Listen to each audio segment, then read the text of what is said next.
Bharat Ratna doctor Babasaheb Ambedkar यांच्या महापरिनिर्वाण दिनानिमित्त घाटंजी येथील जिल्हा परिषद उच्च प्राथमिक शाळा शिरोली येथे अभिवादन कार्यक्रमाचे आयोजन करण्यात आले होते. सिम्बॉल ऑफ नॉलेज म्हणून ओळखल्या जाणाऱ्या डॉक्टर आंबेडकरांच्या जीवनातील संघर्ष आणि त्यांनी देशाला दिलेल्या योगदानाचा यावेळी गौरव करण्यात आला. कार्यक्रमाच्या अध्यक्षस्थानी मुख्याध्यापिका छाया शिंदे होत्या, तर केंद्र प्रमुख गुलाब सिसले, देवराव वाघाडे, साधन व्यक्ती श्रीकांत पायताडे, बशीर खान पठाण यांची प्रमुख उपस्थिती होती. या प्रसंगी विद्यार्थ्यांनी महामानवाच्या कार्यावर आधारित वक्तृत्व स्पर्धा आणि सुंदर माझे वाचन स्पर्धा उत्साहात पार पडली. या निमित्ताने शिरोली ग्रामपंचायतचे सरपंच चंद्रकांत इंगळे यांची विशेष मुलाखत घेण्यात आली, ज्यात त्यांनी डॉक्टर आंबेडकरांच्या समतेच्या विचारांवर आधारित गावाच्या विकासाचे धोरण स्पष्ट केले. लहानपणापासून विषमतेचे चटके सहन करून समाजाला समानतेचे जीवन जगण्याची संधी देणारे आणि जगातील सर्वात मोठी लोकशाही असलेल्या भारताची घटना लिहिणारे डॉक्टर बाबासाहेब आंबेडकर दूरदृष्टीचे प्रतीक आहेत, अशा शब्दात उपस्थितांनी महामानवाला विनम्र अभिवादन केले. नमस्कार सर, विदर्भ टीव्ही मधून निलेश. सर, तुम्ही 5 वर्ष सरपंच पदावर आहे, तर ह्या 5 वर्षामध्ये कोणते कोणते कामं केली आहे तुम्ही?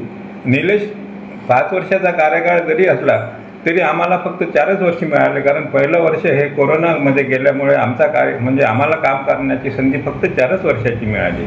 आणि ह्या 4 वर्षामध्ये महत्त्वाचं काम म्हणजे आपल्या गावामध्ये आधीच 3 नळ पाणी पुरवठ्याच्या सुविधा होत्या. जसं आपण नदीवरून पाणी घेत होतो, एक ठाकरे यांच्या शेतामध्ये पाणी पुरवठ्याची विहीर खांदली, तिसरी दसरीमध्ये विहीर खांदली, परंतु पाणी भरपूर नसल्यामुळे मी पुन्हा 4थी एक योजना मंजूर करून आणली. त्याची किंमत आहे 1,10,00,000. त्या योजनेअंतर्गत विहिरी पूर्ण 55 फूट खोल झालेली आहे, विहिरीचं बांधकाम झालेलं आहे आणि विहिरीपासून तर पाण्याच्या टाकीपर्यंत पाईपलाईनचं पण काम झालेलं आहे. परंतु शासनाची निधी न मिळू शकली नसल्यामुळे ठेकेदारांनी सध्या काम बंद केलेलं आहे. मी शासनाला विनंती करतो की पाणी पुरवठ्यासारखी योजना ही पैशामुळे बंद पडली नाही पाहिजे, स्थगित नाही राहिली पाहिजे, म्हणून विनंती करतो शासनाला की ठेकेदाराचे त्वरित पैसे रिलीज करून आज आमचं गाव पाण्यापासून जे वंचित आहे ते राहणार नाही. त्याचप्रमाणे आपल्या गावामध्ये मी नवीन एक स्मशानभूमीचं शेड तयार केलेलं आहे, जुनं दुरुस्त केलं आणि पुन्हा 10 लाख रुपयाचं सौंदर्यीकरणाचा मी निधी आणलेला आहे. त्याच्यानंतर गावामध्ये शिवाजी महाराजाचा पूर्णकृती अश्वरूढ पुतळा, ज्याची उंची 12 फूट आहे, तो पण उभारलेला, काम जवळपास पूर्ण झालेलं आहे, थोडं पेंडिंग आहे, काम चालू आहे. अशाच प्रमाणे आपल्या गावामध्ये निलेश पहिले 2च हायमॅक्स होते. एक होते जयस्वाल्यांच्या घराजवळ आणि एक होते आदिवासीपुरातील विहिरीजवळ. आज आपल्या गावामध्ये नवीन 11 हायमॅक्स मी ह्या 4 वर्षात लावू शकलो.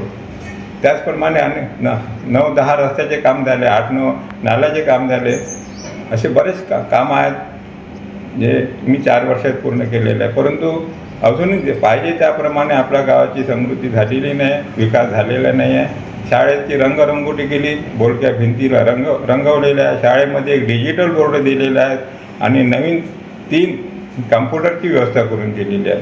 आज शाळेत रंगरंगोटी आणि पेवर ब्लॉक लावल्यामुळे आज शाळा चांगल्या तऱ्हेनं दिसते, सौंदर्य वाढलेलं आहे. मुलांची शिक्षणाची आवड वाढते, त्याच्यामुळे ह्या सगळ्या गोष्टीचा विकास सध्या सुरू आहे. आणि ह्या सगळ्या कामामध्ये मला जे गावकऱ्यांनी साथ दिलेली आहे, मदत दिलेली आहे आणि सहकार्य केलेलं आहे, त्याचा मी मनपूर्वक आभारी आहे. सगळ्यांना विनंती आहे, सगळ्या गावकऱ्यांना, की असं सहकार्य पुढे राहावं. सर, शिरोली गावासाठी पाण्याची खूप मोठी टंचाई आहे, त्या पाण्यासाठी काय केलं?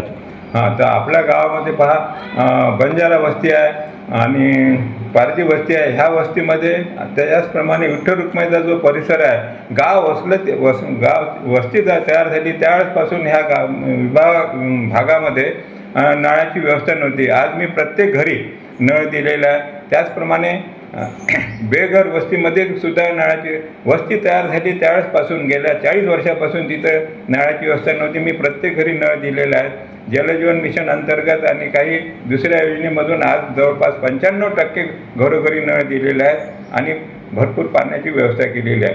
पंतप्रधान माननीय मोदी साहेबांच्या स्लोगनप्रमाणे हर घर में नल और नल में जल त्याची आम्ही परिपूर्ती करत आहोत आणि त्या कामासाठी मला जनतेचं पूर्ण सहकार्यसुद्धा मिळत आहे.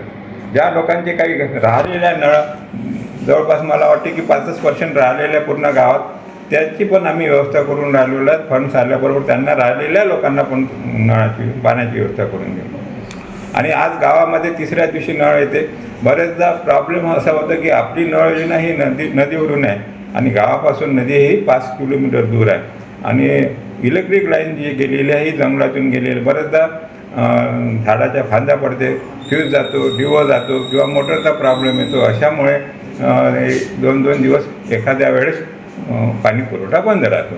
सर, आरोग्याबद्दल तुमचा काय प्लॅनिंग आहे शिरोली गावासाठी? आरोग्य, शिक्षण ही सगळ्यात महत्त्वाची बाब आहे. शिक्षणासाठी मी पूर्ण प्रयत्न केलेला आहे. आज माझ्या शिरोली जिल्हा परिषद प्राथमिक उच्च माध्यमिक शाळेचं पटसंख्या वाढवलेली आहे. आजपर्यंत जेवढी पटसंख्या नव्हती त्याच्यापेक्षा काही पटीनं पटसंख्या वाढलेली आहे आणि ह्या कामात मला शिक्षक लोकांचं पूर्ण सहकार्य आहे. उदाहरणार्थ जयगावचे आमचे नवीन बदलून आलेले गोबाडे सर असो किंवा गुलाब सर, शिसले सर असो, या लोकांनी खरोखर मेहनत घेऊन शाळा सुंदर केलेली आहे, शाळेची पटसंख्या वाढवलेली आहे आणि त्यांच्या प्रत्येक कामात माझं त्यांना सहकार्य राहत आलेलं आहे.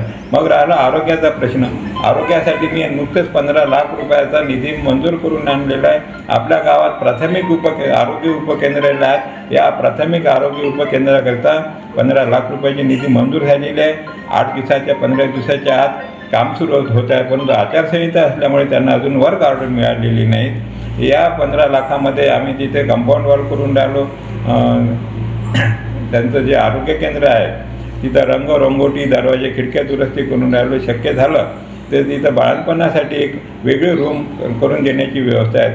त्याचप्रमाणे आरोग्याचा सगळ्यात महत्त्वाचा विषय आहे नाल्या.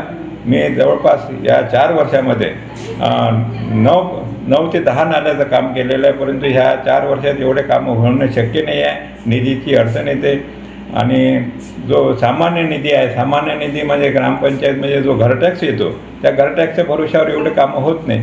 शासनाची मदतीशिवाय मी करू शकत नाही. माझं पुढचं स्वप्न आहे, जसं एक स्वप्न आहे जलशुद्धीकरण केंद्राचं, त्याचप्रमाणे गावातील सगळ्या नाल्या भूमिगत झाल्या पाहिजे हे माझं स्वप्न आहे. आणि यावर्षी मी जवळपास 9 नाल्याचे कामं पूर्ण केलेले आहेत, परंतु एवढं मोठं गाव असल्यामुळे एका 4 वर्षात 5 वर्षात हे होणं शक्य नाही.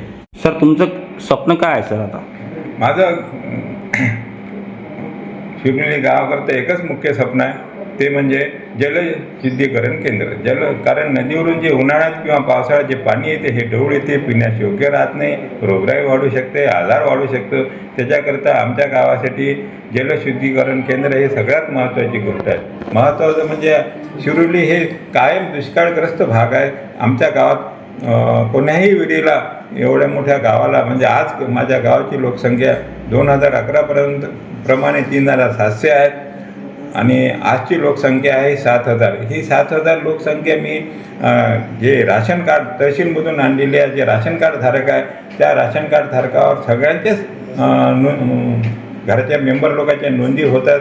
त्यांच्या तहसीलच्या रेकॉर्डप्रमाणे माझ्या गावाची आजची लोकसंख्या जवळपास 7000 आहे आणि या 7000 लोकांना पाणी पुरवठा करता नदीवरूनच योग्य आहे, परंतु ते नदीचं पाणी पिण्यास योग्य नसल्यामुळे माझं स्वप्न आहे हे जलशुद्धीकरण केंद्र लवकरात लवकर झालं पाहिजे. मी प्रयत्न करून राहिलो.